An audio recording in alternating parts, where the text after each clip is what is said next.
So hello student, तो कैसे हो आप सभी। आई होप आप सभी बहुत ही बढ़िया होंगे। तो भाई अब आप सभी लोग एकदम खुश हो जाए, क्योंकि यहाँ पे आपका जो सत्र 2022-23 का जो मॉडल पेपर है और ये वायरल मॉडल पेपर है जो कि यहाँ पे निकल के आ चुका है। और ये आपके बोर्ड एग्जाम 2023 में एकदम 100% इसमें से आएगा। और ये आपके सामाजिक विज्ञान का है, ठीक है। तो जो क्लास 10th वाले विद्यार्थी हैं वो इस वीडियो को कंप्लीट देखना।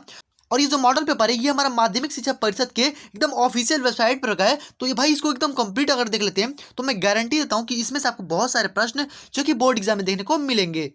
तो चलिए एक एक करके देख लेते हैं। तो एकदम वायरल मॉडल पेपर है, इसको आप एकदम मिस बिल्कुल भी मत कीजिएगा, क्योंकि आपको इसी में से बोर्ड एग्जाम में आने वाला है। तो चलिए एक एक करके यहाँ पे क्वेश्चनों को सॉल्व भी करेंगे और एक एक चीजों को एकदम ध्यान से देखेंगे, ठीक है। चलिए यहाँ पे देख लेते हैं। तो देखिए सबसे पहले यहाँ पे आपका यहाँ पे दिया जाएगा यहाँ पे भाई पूर्णांक आपको पता ही है, ठीक है। आपको 70 नंबर का होगा। ओके, 3 घंटे 15 मिनट आपका यहाँ पे समय दिया होगा। ओके, नेक्स्ट देखते हैं। तो नेक्स्ट आपका यहाँ पे क्या है कि आपको यहाँ पे जो कि यहाँ पे कुछ यहाँ पे निर्देश दिए होंगे, ठीक है। आप निर्देश को भाई पढ़ लीजिएगा। ओके, और ये जो आपका पेपर होगा ये आपका 2 खंडों में बटा होगा। एक हमारा अ होगा, ठीक है, और एक हमारा ब होगा। ओके, तो चलिए आगे देखते हैं। तो देखिए तो इसी प्रकार से आपका यहाँ पे जो कि पेपर एकदम बोर्ड एग्जाम में आने वाला है। ओके, तो आप एकदम ध्यान से देखिएगा और एक एक चीजों को एकदम नोट करते चलिएगा। ओके, तो देखिए अब हमारे यहाँ पे एक एक नंबर के प्रश्न आएंगे और ये हमारे पूरे पूरे 20 अंक के जो कि यहाँ पे प्रश्न आपको बहुविकल्पीय प्रश्न देखने को मिलेंगे। ओके, तो भाई आप इस वीडियो को एकदम अंत तक जरूर देखना, क्योंकि ये आपके वायरल मॉडल पेपर है और इसी में से आपके बोर्ड एग्जाम में फंसने वाला है क्वेश्चन, ठीक है। तो चलिए एक एक करके इसको सॉल्व भी कर लेते हैं और बहुत ही ईजी तरीके से। देखिए भाई इसको आप अंत तक जरूर देखिएगा। चलिए हम फर्स्ट देख लेते हैं। तो फर्स्ट है हमारे यहाँ पे क्या भाई प्रश्न पूछा गया कि निम्न में से कौन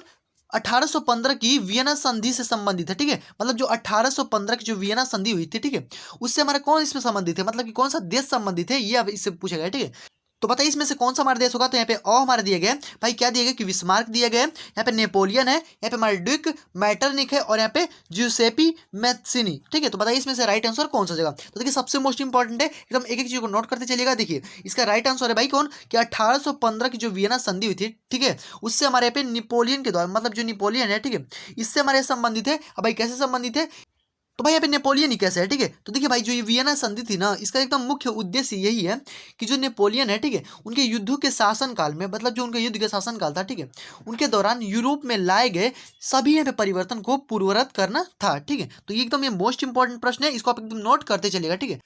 तो अब हमारे यहाँ पे राइट आंसर कौन सा है, तो हमारा Napoleon is the right answer, ठीक है। चलिए नेक्स्ट देखते हैं। तो नेक्स्ट आपका यहाँ पे प्रश्न है भाई क्या हमारा पूछे गया कि तो अब हमारे यहाँ पे जो दूसरा वाला क्वेश्चन आता है कि यहाँ पे सत्ता की साझेदारी, ठीक है, आपको पता होगा सत्ता की साझेदारी। इसके लिए जो हमारा बेल्जियम मॉडल था, ठीक है, जो बेल्जियम मॉडल था इसका मुख्य उद्देश्य क्या है, ठीक है, ये आपको बताना है। तो सबसे मोस्ट इंपॉर्टेंट प्रश्न है ये, हमारा 1 नंबर का यहाँ पे प्रश्न है, ठीक है। तो देखिए तो भाई इसका जो मुख्य उद्देश्य था वो क्या था भाई, यहाँ पे दिया गया हमारा पहला प्रश्न, यहाँ पे मतलब इसका आंसर दिया गया कि सभी जातीय समूहों से उनकी आबादी के अनुसार शक्ति की साझा की गई। मतलब कि ये देखिए बिल्कुल ही सही है, ठीक है। मतलब कि जो भी यहाँ पे जाति समूह थे, ठीक है, उनकी आबादी के अनुसार, मतलब जैसे जैसे उनकी आबादी थी, जितनी भी उनकी जनसंख्या थी, ठीक है, उसके अनुसार उनकी जो शक्तियाँ थी उसका यहाँ पे साझा किया गया था, ठीक है। तो एकदम बिल्कुल ही करेक्ट आंसर है। देखिए हमारा पहला है जो कि एकदम राइट आंसर है, ठीक है। तो ये हमारा एकदम राइट है, तो इसको आप एकदम नोट करते चलेगा। ओके, नेक्स्ट देखते हैं। तो नेक्स्ट आपका यहाँ पे प्रश्न है। तो देखिए अब हमारे यहाँ पे अगला प्रश्न जो है वो क्या पूछा गया है कि 1928 से लेकर के, ठीक है, 1934 के बीच में, ठीक है, भारत में जो गेहूं की कीमत है वो 50% तक क्यों गिर गई थी, ठीक है, ये आपको बताना है। और देखिए मैं एक एक चीज को एकदम बता रहा हूँ, क्वेश्चन को एकदम आंसर भी आप इसको नोट जरूर से कर लीजिएगा, सबसे मोस्ट इंपॉर्टेंट है। ओके, तो देखिए तो जो 1928 से लेकर के जो 1934 के बीच में जो यहाँ पे गेहूं की जो कीमत है 50% क्यों गिर गई थी भाई, क्यों गिर गई थी ये बताना है। तो भाई गेहूं की कीमत जो है वो यहाँ पे महामंदी के कारण, ठीक है, महामंदी जो हुई थी, ठीक है, उसी के कारण जो कि गेहूं की कीमत जो है वो 50% तक यहाँ पे गिर गई थी, ठीक है। तो महामंदी के कारण है और ये हमारे बिल्कुल ही राइट आंसर है, ठीक है। महामंदी मतलब क्या है कि बहुत सारे मतलब चीजों के दाम जो है वो बढ़ गई थी, ठीक है। मतलब कि जो वस्तुओं की जो दामें हैं, ठीक है, महामंदी मतलब क्या है कि जो वस्तुओं की जो दामें हैं, ठीक है, उसको बहुत ही ज्यादा बढ़ा दिया गया था। और यहाँ पे जो गेहूं है, ठीक है, इसीलिए इसकी कीमत जो है 50% तक यहाँ पे गिर गई थी, ठीक है। तो ये आप नोट करते चलिएगा। नेक्स्ट प्रश्न देख लेते हैं। तो अगला यहाँ पे प्रश्न है कि ब्रेटन वुड्स नामक संस्था निम्नलिखित में से कहाँ पर स्थित है, ठीक है, ये आपको बताना है। जो ब्रेटन वुड्स है, ठीक है, ये नामक संस्था जो है ये कहाँ पर स्थित है, ये आपको बताना है। तो भाई कहाँ पे है, तो यहाँ पे अमेरिका में है या फिर यूरोप में है या फिर अफ्रीका या फिर इनमें से कोई नहीं। तो देखिए तो जो हमारे यहाँ पे ब्रेटन जो वुड्स है, ठीक है, ये हमारे कहाँ पे, तो ये हमारा अमेरिका में, ठीक है, यूएसए में। इसको आप नोट करते चलिएगा, ठीक है, यूएसए में।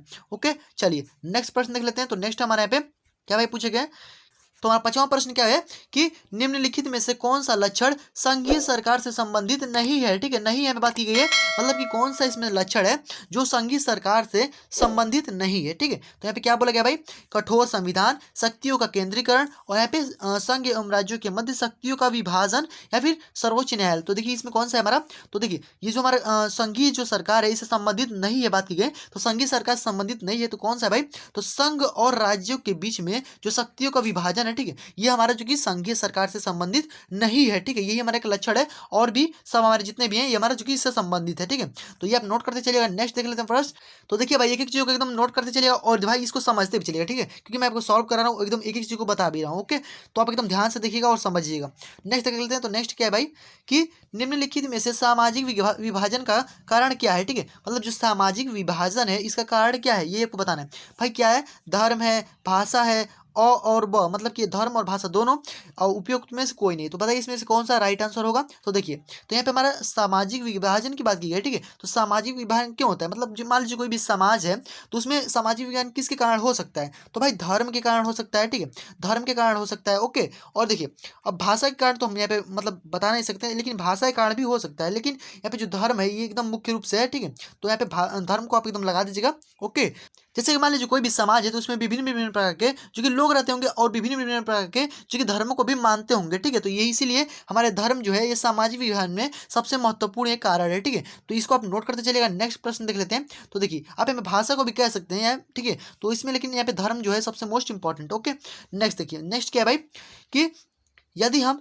लैंगिक जो विभाजन है, ठीक है, इसकी अगर बात करते हैं तो इसमें उसका अर्थ क्या होता है, ठीक है। लैंगिक विभाजन में अगर हम बात करें तो उसका अर्थ क्या है, ठीक है, समाज में स्त्री और पुरुष में असमान भूमिका, या फिर स्त्री और पुरुष के मध्य जैविक भिन्नता, या फिर बालक और बालिकाओं के संख्या में असमानता, या फिर उपयुक्त में से कोई नहीं, ठीक है। तो देखिए अगर हम बात करें यहाँ पे देखिए लैंगिक विभाजन की बात की गई, ठीक है, तो अगर हम इसका बात करते हैं तो इसका अर्थ क्या है कि समाज में, ठीक है, जो समाज है, ठीक है, इसमें स्त्री और यहाँ पे पुरुष, ठीक है, इसमें दोनों की असमान भूमिका है, ठीक है, क्या है, असमान भूमिका है, ठीक है, यहाँ पे लैंगिक विभाजन की अगर हम बात करें तो, ठीक है। तो ये सबसे मोस्ट इंपॉर्टेंट प्रश्न है, इसको नोट करते चलिएगा, इसी में से प्रश्न आपके बोर्ड एग्जाम में फंसेंगे। ओके, नेक्स्ट देखिए, नेक्स्ट भाई क्या है हमारा, तो 8वां हमारा प्रश्न पूछा गया, क्या है पूछा गया कि राष्ट्रवाद का जो उदय है वो सर्वप्रथम किस देश से हुआ, ठीक है, मतलब जो राष्ट्रवाद हुआ भारत में, जो राष्ट्रवाद हुआ था, ठीक है, वो किस देश से स्टार्ट हुआ था, ठीक है, सर्वप्रथम ये आपको बताना है। तो सर्वप्रथम आपको पता ही होगा भाई ये हमारा फ्रांस से जो कि स्टार्ट हुआ था। ओके, सबसे मोस्ट इंपॉर्टेंट है, एकदम नोट करते चलिएगा, ठीक है। नेक्स्ट प्रश्न देख लेते हैं। तो नेक्स्ट आपके यहाँ पे प्रश्न है, चलिए देखते हैं। तो अगला आपके यहाँ पे प्रश्न है 9वां वाला जो प्रश्न है आपका यहाँ पे भाई क्या पूछे गए इसमें कि, हाँ देखिए 9वां हमारा प्रश्न पूछा गया कि ड्यूक मैटरनिख ने हमारी सामाजिक व्यवस्था का सबसे खतरनाक दुश्मन किसको कहा है, मतलब जो यहाँ पे ड्यूक जो मैटरनिख है, ठीक है, इन्होंने सामाजिक व्यवस्था में सबसे खतरनाक दुश्मन जो है वो किसको कहा है, ठीक है, दुश्मन यहाँ पे बात की गई। तो बताइए इसमें किसको यहाँ पे सबसे खतरनाक दुश्मन कहा गया है। तो यहाँ पे रूसो दिया गया है, ठीक है, और यहाँ पे विक्टर इमैनुएल दिया गया, और हमारे यहाँ पे कैल्विन दिया गया, और यहाँ पे ज्यूसेपी मैथ्सिन है, ठीक है। तो इसमें से कौन सा राइट आंसर है, तो इसमें हमारा करेक्ट आंसर है हमारा ज्यूसेपी मैथ्सिनिको, ठीक है, ये हमारा इसको जो कि ये जो ड्यूक मैटरनिख है इन्होंने सबसे खतरनाक जो कि दुश्मन माना है। ओके, तो चलिए अगला प्रश्न देख लेते हैं। तो अगला हमारा प्रश्न में पूछा गया, क्या पूछा गया भाई कि लोकतांत्रिक शासन व्यवस्था, ठीक है, लोकतांत्रिक जो शासन व्यवस्था है, ठीक है, वो अन्य व्यवस्थाओं से कैसे अच्छी ये बताना है, ठीक है, क्योंकि यह नागरिकों में समानता को बढ़ावा देती है, या फिर व्यक्ति की गरिमा को बढ़ाते हैं, या फिर दोनों, या फिर उपयुक्त में से कोई नहीं। तो बताइए देखिए, तो भाई लोकतांत्रिक शासन व्यवस्था जो है वो अन्य व्यवस्थाओं से कैसे अच्छी है। तो देखिए इसमें क्या है कि नागरिकों में जो कि समानता को बढ़ावा देती है, ये हमारे बिल्कुल ही सही है, ठीक है। नेक्स्ट हमारे यहाँ पे व्यक्ति की जो गरिमा है उसको बढ़ावा देती है, ठीक है, ये भी हमारे सही, और दोनों, तो ये हमारे दोनों जो कि सही है, ठीक है, ये हमारा करेक्ट आंसर है 100 वाला, ठीक है। तो नेक्स्ट हम देख लेते हैं। तो देखिए भाई इसको एकदम नोट करते चलिए एक क्वेश्चन को, ठीक है। तो देखिए नेक्स्ट हमारा प्रश्न यहाँ पे कि मृदा किस प्रकार से प्राकृतिक संसाधन है, मतलब जो मृदा है वो किस प्रकार से हमारे लिए प्राकृतिक संसाधन है, ठीक है। तो भाई कैसे है भाई, तो यहाँ पर जैव संसाधन के लिए, ठीक है, जीवों के लिए जो कि प्राकृतिक संसाधन है। ओके, सबसे मोस्ट इंपॉर्टेंट है। ओके, आप इसको नोट करते चलिएगा। ओके, नेक्स्ट हम प्रश्न देख लेते हैं। तो नेक्स्ट हमारे यहाँ पे नेक्स्ट क्या है भाई कि निम्नलिखित में से पंजाब में भूमि जो संकुचन है उसका मुख्य कारण क्या है, ठीक है, मतलब संकुचन मतलब क्या होता है, जो फैलना, ठीक है, मतलब कि इसका जो कि पंजाब में भूमि के संकुचन का यहाँ पे मुख्य कारण क्या है, ठीक है। तो देखिए भाई पंजाब में क्या है कि अधिक सिंचाई के कारण जो है भूमि जो है वो संकुचित हो जाती है, ठीक है, तो इसीलिए हमारा अधिक जो कि सिंचाई है ये हमारा इसका मुख्य कारण है। ओके, नेक्स्ट देख लेते हैं प्रश्न। तो नेक्स्ट हमारा प्रश्न है क्या है भाई कि भारत के किस राज्य किस शिशु जो मृत्यु दर है वो न्यूनतम है, मतलब कि किस जो कि भारत के किस राज्य में यहाँ पे जो मृत्यु दर है, मतलब जो शिशु मृत्यु दर है वो सबसे ज़्यादा न्यूनतम है। ठीक है, तो सबसे ज़्यादा न्यूनतम की अगर बात की जाए तो देखिए ये जो हमारा केरल है, ठीक है, ये जो हमारे नीचे के साइड में जो हमारा भारत का जो नक्शा होता है, ठीक है, ये जो हमारे नीचे का नक्शा होता है, ठीक है, यहाँ पे तो ये हमारा जो केरल वाला क्षेत्र है, ठीक है, यहाँ पर जो शिशु मृत्यु दर है वो सबसे ज़्यादा न्यूनतम है। ओके, ये सबसे फर्स्ट पे आता है हमारा केरल वाला, जिसमें जो शिशु मृत्यु दर है, ठीक है, सबसे ज़्यादा न्यूनतम है। ओके, और ये जितने भी हमारे इसमें शिशु मृत्यु दर जो है वो अधिक है। ओके, तो यहाँ पे न्यूनतम की अगर बात की जाए तो ये बिहार जो है बहुत ही मतलब कि बहुत ही दूर पे है, लेकिन ये भी इसमें भी न्यूनतम है लेकिन बहुत ज़्यादा दूर पे है। ठीक है, लेकिन सबसे फर्स्ट पे बात की जाए तो हमारा जो केरल है ये हमारा सबसे राइट आंसर हो जाएगा। ओके, नेक्स्ट प्रश्न देख लेते हैं। तो अगला हमारा प्रश्न है, क्या पूछेगा भाई कि तो अगला हमारे प्रश्न पूछा गया है कि सार्वजनिक एवं निजी क्षेत्र, ठीक है, किस आधार पर वर्गीकृत किया जाता है। मतलब जो सार्वजनिक होता है मतलब सभी के लिए जो होता है, और जो निजी होता है जो प्राइवेट होता है, ठीक है, वो किस आधार पर वर्गीकृत किया जाता है। ठीक है, तो देखिए सबसे मोस्ट इंपॉर्टेंट है कि भाई क्या है बोला गया, तो यहाँ पे सार्वजनिक और निजी जो है किस आधार पर वर्गीकृत किया जाता है, तो किसके आधार पर किया जाता है, तो देखिए उद्यम और यहाँ पे जो स्वामित्व है, ठीक, मतलब उद्यम का जो स्वामित्व है इसके द्वारा यहाँ पे जो किसको यहाँ पे वर्गीकृत किया जाता है। ठीक है, तो सबसे मोस्ट इंपॉर्टेंट प्रश्न है, इसको आप नोट कर लीजिएगा। ओके, नेक्स्ट प्रश्न देख लेते हैं। तो अगला हमारा प्रश्न है, अगला भाई क्या पूछेगा, अगला प्रश्न हमारा क्या बोला गया कि भूक्षरण। भूक्षरण मतलब क्या होता है कि भू का वहां से मतलब हट जाना, ठीक है, भू का क्षरण हो जाना। ओके, भूक्षरण से क्या तात्पर्य है ये आपसे पूछा गया। ठीक है, तो भाई क्या तात्पर्य है, मतलब कि क्या हो जाना, यहाँ पे भूमि का अनुपजाऊ हो जाना, मतलब कि अब देखिए मान लीजिए यहाँ पे भू क्षरण हो रहा है यहाँ से, और यहाँ से हट करके यहाँ पे दूसरी जगह मान लीजिए चला गया। ठीक है, तो यहाँ पे क्या हुआ, भू का क्षरण हो गया, यानी वहाँ से ये जो भूमि है यहाँ पे अनुपजाऊ हो जाएगी, यहाँ पे फिर उपजाऊ उसमें नहीं रह जाएगी, उसकी उर्वरा शक्ति जो है वहाँ पे कम हो जाएगी। ठीक है, क्योंकि यहाँ पे जो आप जान रहे होंगे, ठीक है, कि जो हमारा भूमि होता है इसके ऊपरी जो हिस्सा होता है यहाँ पे थोड़ा सा ही इतना है जो कि यहाँ पे उपजाऊ होता है। ठीक है, और यहाँ पे जो नीचे का जितना भी हिस्सा होता है इसमें उपजाऊ नहीं होता है। ठीक है, तो ये आपको ध्यान देना। ओके, नेक्स्ट प्रश्न देख लेते हैं। तो देखिए अगला प्रश्न है कि गोंडवाना जो है कोयला का जमाव किस क्षेत्र में नहीं पाया जाता। ठीक है, गोंडवाना जो कोयला है, ठीक है, इसका जमाव जो है किस क्षेत्र में नहीं पाया जाता। ठीक है, तो ये हमारा चंबल नदी घाटी जो है इसमें नहीं पाया जाता है, और ये जो दामोदर है, सोन घाटी है और यहाँ पे महानदी है, इन सभी में यहाँ पे जो कि गोंडवाना जो कोयला है, ठीक है, इसका जमाव जो है यहाँ पे पाया जाता है। ठीक है, तो नेक्स्ट प्रश्न देख लेते हैं। तो हमारा राइट आंसर कौन सा है, तो चंबल घाटी। ओके,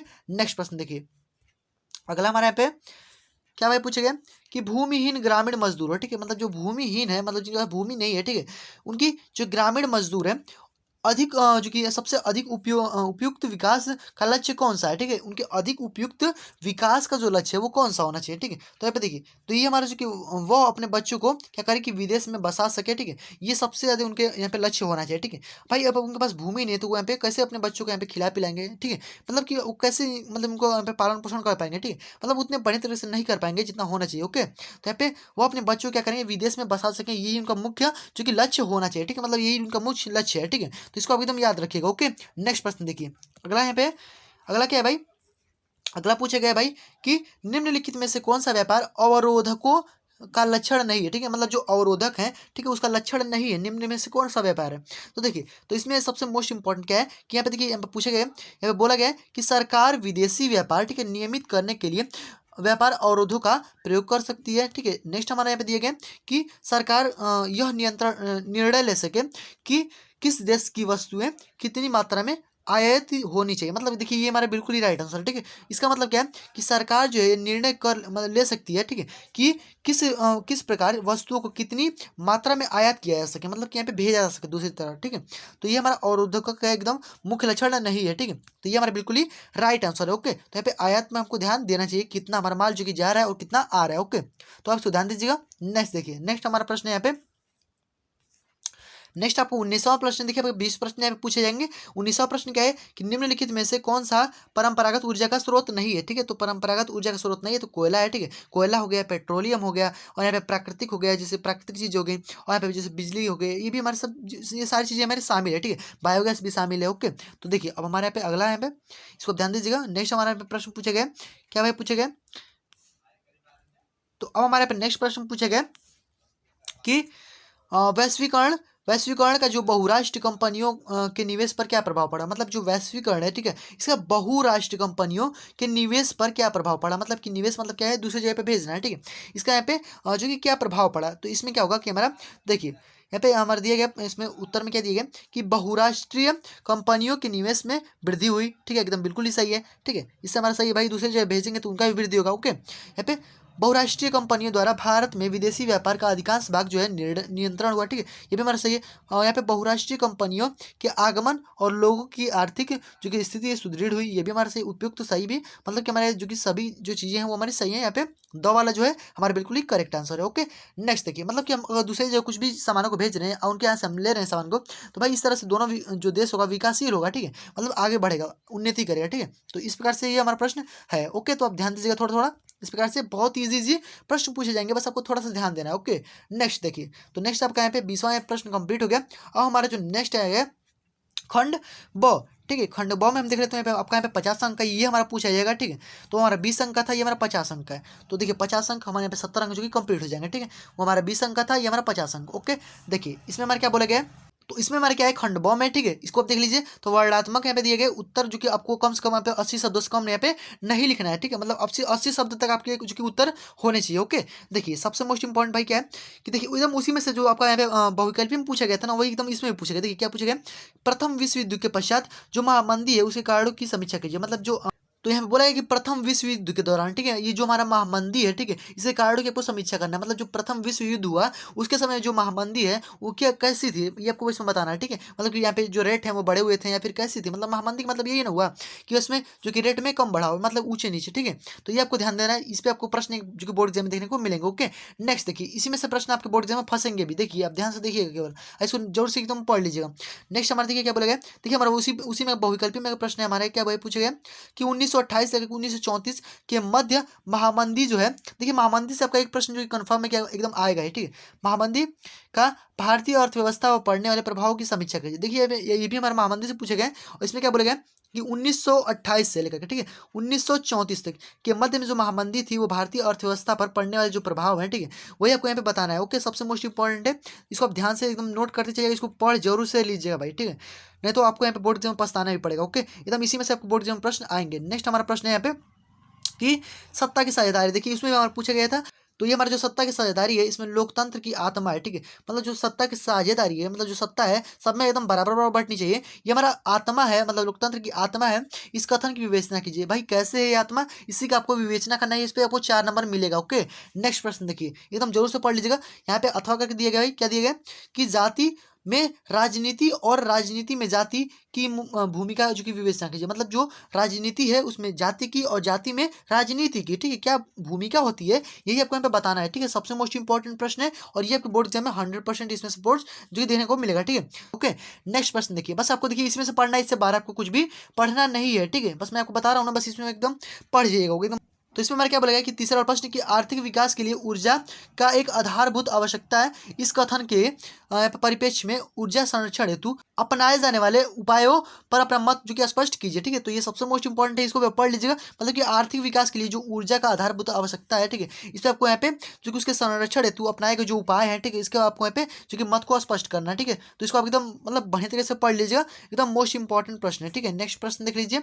नेक्स्ट भाई क्या पूछेगा, देखिए भाई इनको जरूर से पढ़ लीजिएगा, मैं आपको बता रहा हूँ कई बार। ठीक है, यहाँ पे देखिए इसमें हमारा पूछे परिवहन और संचार, ठीक है, साधन किसी भी देश की जीवन रेखा एवं अर्थव्यवस्था क्यों कहे जाते हैं। ठीक है, तर्क सहित बताइए। मतलब देखिए तो यहाँ पे बोला गया है, अब भाई परिवहन यहाँ पे समझ रहे होंगे, ठीक, परिवहन और संचार, ठीक है, ये साधन जो है किसी भी देश की जीवन रेखा तथा यहाँ पे अर्थव्यवस्था क्यों कहे जाते हैं। ठीक है, ये सबसे मोस्ट इंपॉर्टेंट है। भाई परिवहन के द्वारा तो हम एक स्थान से दूसरे स्थान पर हम जा पाते हैं, या फिर उनसे स्थान जो भी मतलब चीज़ें हैं उसको हम खरीद पाते हैं, यहाँ पे ला पाते हैं, अपने ट्रांसपोर्ट कर पाते हैं। ठीक है, तो इन सब का बहुत सीधे महत्व है, इस पर उत्तर जो कि यहाँ पे सही उत्तर देना है, तो बहुत सीधे मोस्ट इंपॉर्टेंट एकदम पढ़ लीजिएगा। ठीक है, एकदम बहुत ही आसान पूछा गया। देखिए प्रश्न, इससे आपको कठिन प्रश्न बोर्ड एग्जाम में देखने को नहीं मिलेगा। ठीक है, बस आपको इसी को पढ़ना है। ओके, एकदम बढ़िया तरीके से तैयार कर लीजिएगा, बस आपको पढ़ना ही तो है। ठीक है, आप एकदम आसानी से लिख पाएंगे अपने भाषा में ही। ओके, नेक्स्ट देखिए, नेक्स्ट आपका प्रश्न है, अगला आपका प्रश्न भाई क्या बोला गया कि बहुराष्ट्रीय कंपनियों, क्या बोला गया चौथा, कि बहुराष्ट्रीय कंपनियों में अपना उत्पाद की उत्पादन लागत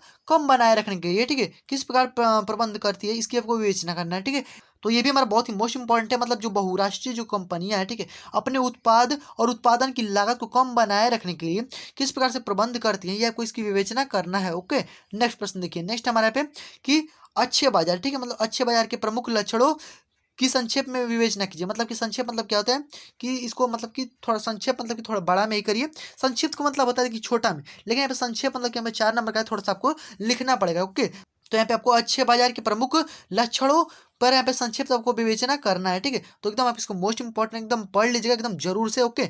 नेक्स्ट प्रश्न देखिए, तो अब देखिए भाई यहाँ पे आपका वर्णनात्मक जो 2 आ गया है, ठीक है। इसमें आपको क्या करना है कि उत्तर जो है आपको 150 शब्द में आपको यहाँ पे देना है, ठीक है। कोई भी उत्तर आप 150 शब्द में दीजिएगा, ठीक है। सबसे मोस्ट इंपॉर्टेंट है, देखिए ये हमारे क्या है कि महात्मा गांधी द्वारा चलाए गए असहयोग आंदोलन के कारण क्या थे, ठीक है, ये आपको बताना है। और इसके जो कि उन्होंने इसको स्थगित क्यों कर दिया, ये भी आपको बताना है। सबसे मोस्ट इंपॉर्टेंट प्रश्न है, हमेशा भाई बोर्ड एग्जाम में से आपको प्रश्न देने को मिलेगा, ठीक है। मतलब कि महात्मा गांधी के आंदोलन में से ना आपको एक प्रश्न एकदम फिक्स है कि आपको जो कि 6 नंबर में पूछेगा एकदम बोर्ड एग्जाम में, ठीक है। इसको जरूर से पढ़ लीजिएगा। असहयोग आंदोलन जो कि क्या है, तो असहयोग आंदोलन में क्या हुआ था कि भाई मतलब कि जो विदेशी थे, ठीक है, मतलब जो अंग्रेज थे, ठीक है, उनके जो कि चीज़ों को हमको नहीं पहनना है, जैसे उनके वस्त्र थे, ठीक है, तो उनके कपड़ों को हमको नहीं पहनेंगे। तो इसके कारण जो हमारे खादी वस्त्र होते थे वो जो कि उनकी अपेक्षा मतलब उनके कपड़ों की अपेक्षा बहुत ही ज़्यादा महंगे हो गए होते थे, ठीक है। महंगे होने के कारण ये जो असहयोग आंदोलन है ये हमारा इसको स्थगित करना पड़ा, क्योंकि यहाँ पे तो भाई इसमें क्या हो रहा था कि जो भारतीय थे, ठीक है, वो इसको मतलब खरीद नहीं पाते थे, ये महंगे जो कि बहुत ही ज़्यादा हुआ करते थे जो खादी वस्त्र थे, क्योंकि हमारे यहाँ जो कि खादी वस्त्र चलते थे पहले, तो ये बहुत ही महंगे हुआ करते थे, ठीक है। इनकी जो लागत थी बहुत ही ज़्यादा थी, इसलिए जो असहयोग आंदोलन है इसको यहाँ पे स्थगित करना पड़ा उनको, ठीक है, महात्मा गांधी को, ठीक है। तो इसको एकदम जोर से पढ़ लीजिएगा। नेक्स्ट हमारे पे उसी प्रकार से प्रश्न पूछेगा, क्या पूछेगा भाई, ये भी मोस्ट इंपॉर्टेंट। देखिए भाई ये आपसे एकदम बोर्ड एग्जाम पूछेगा, सत्याग्रह का क्या अर्थ है। यहाँ पे सत्याग्रह पर महात्मा गांधी ने क्या विचार थे, ठीक, मतलब कि तो देखिए यहाँ पे सत्याग्रह में क्या होता है कि जो हमारे नील की खेती हुई थी, ठीक है, मतलब कि नील की जो खेती करवा रहे थे जो अंग्रेज, ठीक है, तो ये हमारे सत्याग्रह में आ गया। और जो यहाँ पे टैक्स लिए जा रहे थे ये भी हमारे सत्याग्रह में है। और यहाँ पे जो कि अहमदाबाद में जो कि हमारे यहाँ पे जो कि यहाँ पे जो श्रमिक मजदूर है जो मिल में काम करते थे उनके, तो इसके लिए यहाँ पे सत्याग्रह आंदोलन को उन्होंने लगाया महात्मा गांधी ने, ठीक है। और उनसे सारी चीज़ों को यहाँ पे जो कि उसको वापस करवाया, ठीक है, मतलब कि नील खेती को बंद करवा दिया महात्मा गांधी ने। तो इस प्रकार महात्मा गांधी का ये जो सत्याग्रह आंदोलन जो तीनों चला था, ठीक है, सबसे ज़्यादा मोस्ट इंपॉर्टेंट है, एकदम जरूर से पढ़ लीजिएगा, ठीक है, एकदम सबसे ज़्यादा मोस्ट इंपॉर्टेंट है एकदम। इसमें से आपको एक प्रश्न जो कि बोर्ड एग्जाम में पक्का किया गया बोर्ड एग्जाम में, और ये आपका 6 नंबर में बोर्ड एग्जाम में पूछेगा एकदम गारंटी, ठीक है। तो आप इसको जरूर से पढ़ लीजिएगा, ओके। नेक्स्ट देखिए हमारा कि लोकतांत्रिक सुधार का क्या अर्थ है, मतलब जो लोकतांत्रिक है इस सुधार का क्या अर्थ है, ठीक है। इसके लिए उठाए जा सकने वाले किन्हीं 4 कदमों का उल्लेख कीजिए, ठीक है, मतलब जो लोकतांत्रिक सुधार है इसका क्या अर्थ है, और यहाँ पे इसके द्वारा जो उठाए गए जो यहाँ पे मतलब जो इसके कदम है, ठीक है, उसको आपको बताना है, ठीक है। तो ये सबसे ज़्यादा मोस्ट इंपॉर्टेंट है ये भी लोकतांत्रिक से आपका एक प्रश्न जो कि कंफर्म है बोर्ड एग्जाम में आएगा, एकदम लिख लीजिए, ठीक है। नेक्स्ट देखिए, नेक्स्ट क्या है भाई, इसमें अथवा करके दिया गया कि वैध शासन, मतलब जो वैध शासन का क्या अर्थ होता है, और लोकतंत्र में किस प्रकार उत्तरदायी है और जिम्मेदार एवं वैध सरकार का गठन करता है, ठीक है, ये आपको बताना है। सबसे मोस्ट इंपॉर्टेंट ये भी है कि आपको इसमें बताना है कि जो वैध शासन है वो क्या, इसका क्या अर्थ होता है, और यहाँ पे उत्तरदायी कैसे है, जिम्मेदार कैसे है, और यहाँ पे वैध सरकार का गठन कैसे करता है भाई, ये आपको बताना है, ठीक है। सबसे मोस्ट इंपॉर्टेंट प्रश्न है, एकदम इसको नोट करते चलिएगा भाई, ठीक है, एकदम मोस्ट इंपॉर्टेंट है, एकदम इसको पढ़ लीजिएगा। वायरल मॉडल पेपर में क्या है, इसको एकदम छोड़ना नहीं है, ठीक है। तो देखिए आपको एकदम इसमें का एक एक प्रश्नों को एकदम पढ़ जाना एकदम मोस्ट इंपॉर्टेंट प्रश्न है, ठीक है। नेक्स्ट प्रश्न देखिए, तो नेक्स्ट आपका यहाँ पे क्या भाई पूछेगा कि वैश्वीकरण का क्या अर्थ है। देखिए आपको इस प्रकार से प्रश्न पूछेगा कि वैश्वीकरण का क्या अर्थ है, ठीक है, और यहाँ पे वैश्वीकरण जो है का कृषि पर पड़ने वाले प्रभाव का वर्णन कीजिए। देखिए मोस्ट इंपॉर्टेंट प्रश्न है, इसको एकदम मोस्ट इंपॉर्टेंट में लिख लीजिएगा, ठीक है। वैश्वीकरण का क्या अर्थ है और इसका यहाँ पे कृषि पर पड़ने वाले प्रभाव का जो कि आपको वर्णन करना है, यहाँ पे बताना है, ठीक है। चलिए नेक्स्ट प्रश्न देख लेते हैं। तो अगला यहाँ पे प्रश्न है, क्या भाई पूछेगा कि भारत में पाए जाने वाले मोटे अनाजों का उल्लेख कीजिए, ठीक है, और अनाजों की पैदावार के लिए उपयुक्त भौगोलिक परिस्थितियों का भी वर्णन कीजिए। मतलब जो मोटे अनाज पाए जाते हैं भारत में, ठीक है, उसका यहाँ पे आपको उल्लेख करना है, उसकी पैदावार का, ठीक है, और यहाँ पे भौगोलिक परिस्थितियाँ जो है ये आपको बताना भी है, ओके। तो इसका वर्णन करना है, इस पर आपको 6 नंबर जो बोर्ड एग्जाम में देखने को मिलेगा, ओके। तो इसको जोर से पढ़ लीजिएगा। नेक्स्ट प्रश्न देख लेते हैं। तो अगला यहाँ पे प्रश्न है कि तो अगला में प्रश्न पूछा गया कि असंगठित क्षेत्र श्रमिक जो कि सामाजिक भेदभाव के शिकार है, ठीक है, इससे आप क्या इस कथन से सहमत हैं, कारण सहित आपको उत्तर देना है, ठीक है। तो इस कथन से क्या आप सहमत हैं कि जो असंगठित जो क्षेत्र है श्रमिक सामाजिक भेदभाव के शिकार है, ठीक है, क्या इससे आप सहमत है, इसका आपको वर्णन करना है, इसका कारण सहित आपको बताना है, ठीक है। ये सबसे मोस्ट इंपॉर्टेंट प्रश्न है, इसको आप नोट करते चलिएगा, ठीक है। देखिए भाई इसको जरूर से पढ़ लीजिएगा, इनको अगर आप नहीं पढ़ेंगे तो भाई पछताएंगे अपन में बोर्ड एग्जाम में, ठीक है। देखिए नेक्स्ट हमारा प्रश्न पूछा गया अथवा करके कि मानव विकास के सूचकांक क्या है, मानव विकास में नापने वाले मूलभूत अवयवों का वर्णन कीजिए, ठीक है। सबसे मोस्ट इंपॉर्टेंट है, ये हमारे 6 नंबर का प्रश्न है, ओके। नेक्स्ट प्रश्न देख लेते हैं। तो नेक्स्ट आपका यहाँ पे प्रश्न पूछेगा मानचित्र से, ठीक है, इससे आपके 10 नंबर के जो प्रश्न है वो आपको बोर्ड एग्जाम में आएंगे, ओके। इसमें देखिए सबसे मोस्ट इंपॉर्टेंट है, मैंने आपको बताया भी है कैसे मानचित्र को बहुत ही आसान तरीके से जादुई ट्रिक से भर सकते हैं, ठीक है, एकदम आसान तरीके से। मैंने इसका वीडियो जो है पहले ही बना दिया, आप जोर से देख लीजिएगा, आपका एकदम डाउट जो है मानचित्र वाले से खत्म हो जाएगा, ठीक है। देखिए इसमें क्या पूछेगा कि देखिए एकदम सबसे मोस्ट इंपॉर्टेंट है भाई जलियांवाला बाग हत्याकांड। देखिए देखिए एकदम मतलब इसको मैंने बताया एकदम बहुत ही आसान तरीके से कैसे भर पाएंगे इन सारी चीज़ों को मैंने बताया, ठीक है। तो क्या बोलेगा कि जलियांवाला बाग हत्याकांड जो है ये मतलब इस स्थान को बताना बताना है, ठीक है। नेक्स्ट प्रश्न देखिए, अब कैसे कैसे बोर्ड एग्जाम में लिखना है वो भी मैंने आपको बताया है, ठीक है। तो आप एक बार वीडियो को जोर से देख लीजिएगा, आपको लिंक डिस्क्रिप्शन बॉक्स में मिल जाएगा, ओके। नेक्स्ट देखिए, नेक्स्ट क्या है भाई कि वह स्थान जहाँ महात्मा गांधी ने नमक बनाना प्रारंभ किया, ठीक है, ये भी मोस्ट इंपॉर्टेंट है। वह स्थान जहाँ नील की खेती, देखिए भाई एकदम वही से पूछा गया, नील की खेती करने वाले श्रमिकों का जो आंदोलन जो किया गया है, ठीक है। तो ये सबसे मोस्ट इंपॉर्टेंट है, वह स्थान जहाँ सूती मिल श्रमिकों का सत्याग्रह, देखिए भाई। तो देखिए भाई जो गांधी जी द्वारा चलाया गया था सत्याग्रह आंदोलन, ठीक है, उसी में से प्रश्न बहुत ही ज्यादा बोर्ड एग्जाम में पूछे जाते हैं, ओके। तो देखिए इसमें हमारा अगला प्रश्न पूछा गया कि वह स्थान जहाँ दिसंबर 1920 का भारतीय कांग्रेस अधिवेशन हुआ था, ठीक है। देखिए मैंने सारे प्रश्नों को एकदम उसमें मैपिंग में बताया कैसे कैसे आपको भरना है, बहुत ही ज्यादा मोस्ट इंपॉर्टेंट प्रश्न है, ठीक है। एकदम बढ़िया तरीके से नोट कर लीजिएगा, इसको आप जरूर से उस वीडियो को देख लीजिएगा, आपको एकदम चूंकि मानचित्र से एकदम डाउट क्लियर हो जाएगा, ये गारंटी मैं देता हूँ, ठीक है। तो बस आप उसको जरूर से देख लीजिएगा, ओके। नेक्स्ट प्रश्न देखिए, इसी प्रकार से आपको यहाँ पे देखिए केवल दृष्टिबद्ध परीक्षार्थियों के लिए मानचित्र जो कार्य के लिए जो विकल्प के रूप में, तो इसमें आप देखिए क्या है। तो देखिए हमारे सारे प्रश्न वही पूछे गए हैं, बस आपको इस प्रकार से अपने प्रश्न को लिखना है और यहाँ पे उसके नीचे क्या करना है, उसका आंसर आपको लिख देना है। मतलब जैसे जलियांवाला बाग हत्याकांड कहाँ हुआ था, तो यहाँ पे पंजाब अमृतसर में आप इस प्रकार से लिख दीजिएगा, ठीक है। तो बस आपको यहाँ पे इसका प्रश्न लिखना है और इसके उत्तर पुस्तिका में आपको यहाँ पे उत्तर बस इसका लिखते चले जाना है, इसको आपको मानचित्र में नहीं भरना है, ठीक है। तो आप इसको ध्यान से देखिएगा और सबसे मोस्ट इंपॉर्टेंट है, ठीक है। तो देखिए भाई मैंने इन सारे प्रश्नों को एकदम बताया कैसे आपको मानचित्र में भरना है, ठीक है। तो इसको जोर से देख लीजिएगा, ओके, ये आपका क्लियर हो जाएगा डाउट, ठीक है, कि मानचित्र में है कैसे भरें। ये आपका 10 नंबर पूछा जाता है, सबसे मोस्ट इंपॉर्टेंट, ओके। नेक्स्ट प्रश्न देखिए, तो नेक्स्ट आपको यहाँ पे पूछेगा मानचित्र कार्य जो कि आपको भरना होता है अपने मानचित्र में, ठीक है। कैसे भाई भरना है, तो देखिए हमारे जो कि आधा नंबर के कैसे भाई मानचित्रकार के निर्देश में दिए गए मानचित्र को निम्नलिखित को दर्शाइए, ठीक है। क्या भाई कि पश्चिम बंगाल का एक उद्यान, ठीक है, इसको आपको इस चिन्ह द्वारा आपको प्रदर्शित करना है, ठीक है। तो आपको पश्चिम बंगाल का एक उद्यान आपको बताना है, नर्मदा नदी पर बना बांध आपको इस प्रकार से दर्शाना है, ठीक है। और यहाँ पे जो महानदी है इसको आपको इस प्रकार से दर्शाना है इस चिन्ह द्वारा। और यहाँ पे झारखंड का एक कोयला क्षेत्र, देखिए भाई ये सारी चीज़ों मैंने बताया है, ठीक है। आप एक बार देख लीजिएगा, एकदम यही सारे प्रश्न है। आपको उस वीडियो का लिंक जो है डिस्क्रिप्शन बॉक्स में मिल जाएगा, जरूर से देख लीजिएगा, आपका ये सारे जो प्रश्न है आपके क्लियर हो जाएगा, ठीक है। तो आप इसको जोर से देख लीजिएगा। नेक्स्ट हमारे यहाँ पे प्रश्न पूछेगा कि भारत के पूर्वी तट स्थित एक पतन, मतलब आपको इस प्रकार से दर्शाना है इसको चिन्ह द्वारा, ठीक है। तो आप इसको सभी को एकदम भर दीजिएगा और यहाँ पे उसी प्रकार से हमारा दिया होगा और हमारा उसी प्रकार से यहाँ पे दिया होगा आपको लिखने के लिए अपने कॉपी में, ठीक है, मतलब उत्तर पुस्तिका में। तो आप इस प्रकार से प्रश्नों को लिख लीजिएगा एक एक करके और इसके नीचे जो है इसका आंसर भी लिख दीजिएगा उत्तर डाल करके, ठीक है। तो ये आपको इतना काम कर लेना है, इस पर आपको एक एक नंबर जो कि सब में मिल जाएगा, ओके। तो बस आपको यही काम करना था, इससे ज़्यादा कुछ भी करना नहीं है। तो आई होप आपको जितनी भी चीज़ें समझ में आ गई, बस आपको इतने ही प्रश्न बोर्ड एग्जाम में पूछा जाएगा और ये आपका 70 नंबर का बोर्ड एग्जाम में आएगा, ठीक है। तो बस आपको इतना ही क्लियर करना है और इससे बाहर आपको कुछ भी पढ़ना नहीं है। सबसे मोस्ट इंपॉर्टेंट यही प्रश्न थे, ठीक है, जो मैंने आपको पूरा बता दिया। आई होप आपको पूरा क्लियर हो गया होगा।